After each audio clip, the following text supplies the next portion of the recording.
Hello Comparison Test viewers, and welcome back to another All Cars Everyday video. Today I'm sitting here with the 2020 Nissan Rogue again to compare it to its older brother, the Murano. Here is the 2020 Nissan Murano. Today I'm going to be comparing it in the SL trim to the Rogue in the SL trim to see which is a better choice for you.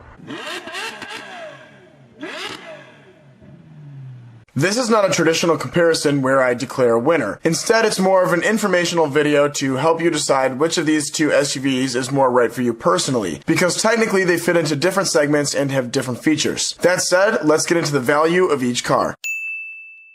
The 2020 Nissan Murano SL all-wheel drive is one of the mid-tier Muranos, with the Platinum being the highest trim available. With all-wheel drive included, which I've added to both cars in this comparison, the Murano SL tops out at $41,280 before destination and handling charges. On the outside of the Murano, there are full LED lighting features which include the headlights, daytime running lights, fog lights, and tail lights. Up top there are roof rails, and out back there's a motion-activated hands-free liftgate. The side view mirrors are heated with turn signal indicators integrated into them. The wheels are 20 inches in diameter and have a machined aluminum alloy finish. The key fob has remote start for the winter, but you also don't have to use the fob to get into the car, as the Murano has an intelligent key for entry and exit. The seating in the Murano is leather, and the front and rear outboard seats are heated as well. The driver's seat is 10-way power adjustable with 2-way lumbar support, and the passenger gets 4 ways of power adjustment. The driver also has 2 memory positions for different drivers. Let's move on to the technology in the interior, which starts with the gauge cluster. It's got 2 analog gauges flanking the 7-inch advanced drive assist display. The gauges are the speedometer and tachometer, and the display is an LCD screen that informs the driver about fuel economy, active safety technology, tire pressures, odometer, and more. To the right and in the middle of the dashboard, there's an 8-inch touchscreen with Apple CarPlay, Android Auto, Sirius XM, and the voice recognition system for the navigation and audio controls. It's also the display for Nissan's Around View monitor, which is a camera that gives you a bird's eye view of the SUV, which is especially useful for backing and parking. Convenience features in the Murano include a dual-zone climate control system, push-button start, Bluetooth, express windows up front, and an auto-dimming rearview mirror. There is also HomeLink standard, as are 3 12-volt outlets and 2 USB ports, as well as 2 more USB-C ports. The audio system in the Murano is a top-notch Bose unit with 11 speakers, including dual subwoofers. Finally, there's a feature for smart devices that allows owners access to tons of vehicle functions remotely, called Nissan Connect. You can start, lock, unlock, and see additional vehicle info from your phone. Like all other manufacturers, this service is on a subscription, but Nissan gives you 3 years of this service free before you opt into or out of paying for it, whereas other manufacturers are known to give you less on the trial period.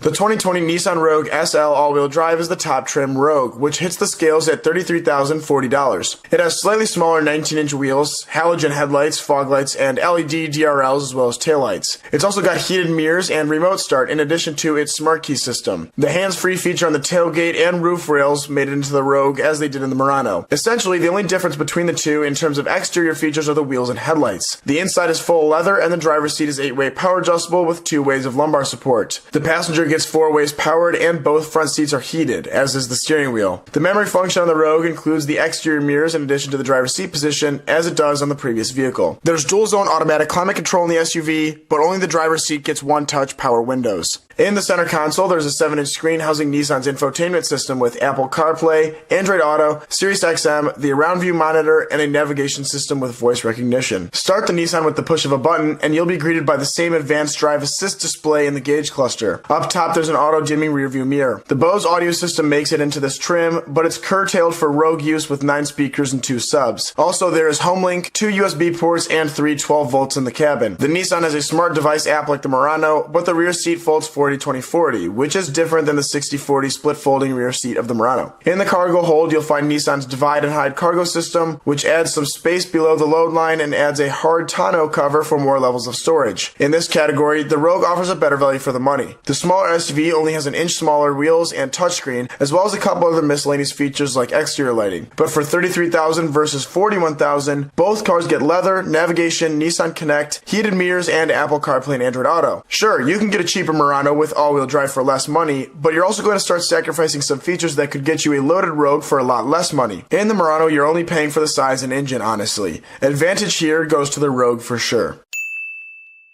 In this category, I evaluate the passive IIHS crash test ratings as well as the standard active safety features. Speaking of which, both vehicles come with a good list of those safety features. The Rogue's list includes automatic emergency braking with pedestrian detection, intelligent lane intervention, blind spot warning, rear cross traffic alert, parking assistance, rear auto braking, high beam assist, and a form of radar cruise control. The Murano has all of the previous features plus traffic sign recognition, a driver alertness feature, and forward collision warning. The Rogue was rated a 2019 top safety pick from the IIHS. It got acceptable for the rating of small overlap for the passenger side, and its headlights were rated from poor to acceptable. The Murano is not rated top safety pick, but has nearly identical detailed ratings for the latch anchors and headlights that the Rogue does. In this category, we have to call them equal. Even though the Rogue was missing out on a few active safety features the Murano had, it earned top safety pick, which is nothing to sneeze at.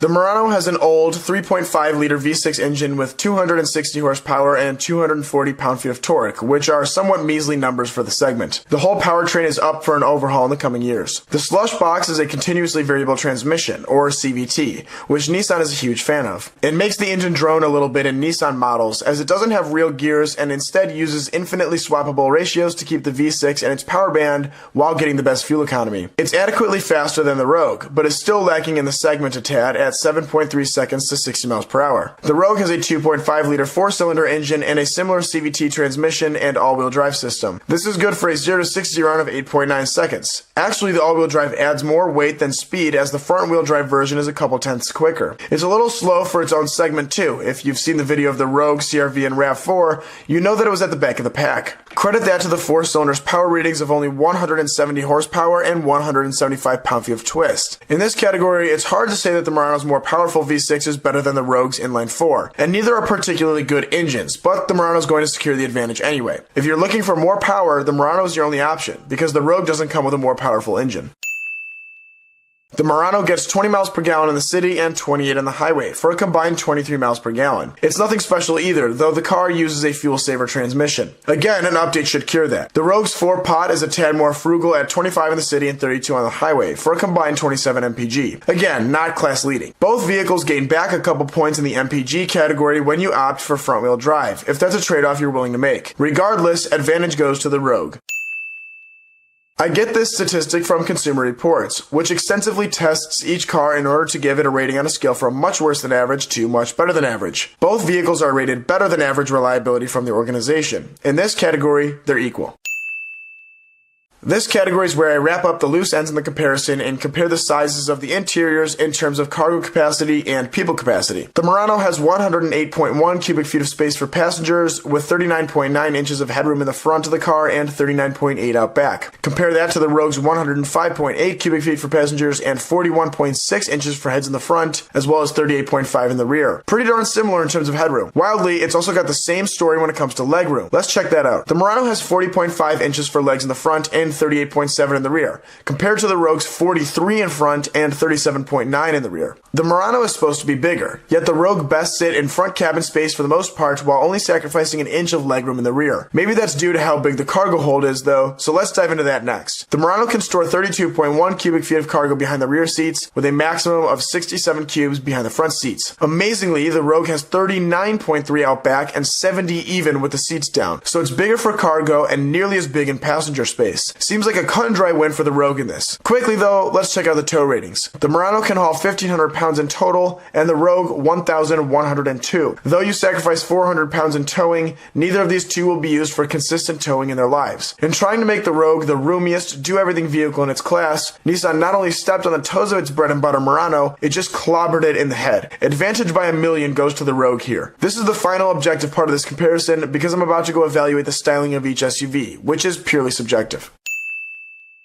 Since both are Nissan models, there are definitely family design cues to be found inside and out. However, the Murano is much more angular and origami styled, sort of like Nissans of yore. Not that the Rogue is in line with Nissan's current design language either, but it's not nearly as jagged. That said, the Rogue is one of the more boring SUV designs I've seen. The headlights just seem like generic units found on any anonymous car, and the rear tails are large and vague. I won't go so far as to say the Rogue is ugly or a bad design, but it's dated and not nearly bold enough to stick out in its segment, or the Murano's. The Murano is surely bold, and though I think it hasn't aged as well as the Rogue, I think it at least has its own stylistic cues. The front is all pulled down and toward a center point in the V-style grille. The headlights headlights, hood creases, and even the chin of the car all pull up toward that point, making the general shape of the car seem somewhat like a forward-pointing arrow, maybe too reminiscent of a minivan. However, check out the convex and concave surfaces of the sheet metal. The rear of the car is clean and generally uncluttered, definitely better than the front. Even the window cut line is unique, with its upturn at the end of the cargo hold. As for the interiors, the Rogue's newer styling finally becomes apparent. It has a much better looking steering wheel, and the center stack design isn't nearly as gaudy as the brushed aluminum makes the Muranos feel. They aren't that different, but again, the old steering wheel in the Murano really does a number on its aesthetics. Regardless, I don't think that overpowers my exterior feelings about the cars. The Murano's going to get the advantage here. Usually when I compare cars from the same brand or across segments, I usually tote the differences as being functional, like engines and space inside. This time though, the bigger car wasn't actually bigger. Normally, I would say if you need the extra space, or if you need the third row, or if you need the bigger engine, go with option X. But that doesn't apply here, unless you really need a V6 for whatever reason. The Rogue is the better option for families, and even potentially empty nesters.